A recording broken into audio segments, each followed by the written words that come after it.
Israel पर फिर फटने जा रही है ईरान की मिसाइल?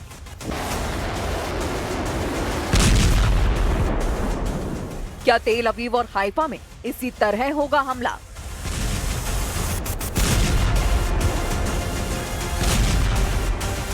क्या ईरान की मिसाइलों के आगे फिर ढह जाएगा इजराइल का डिफेंस सिस्टम? इजराइल पर ईरान के हमले को लेकर बड़ी चेतावनी जारी हुई है।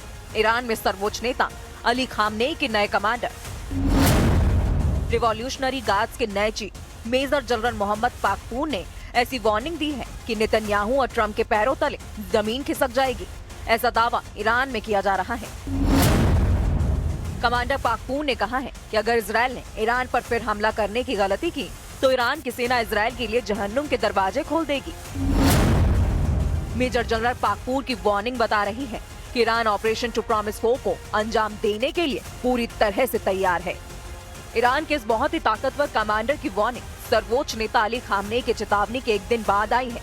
दोनों ने ईरान के दुश्मनों से कहा है कि 13 दिन के युद्ध के बाद अगला हमला उनकी जड़ें हिला देगा।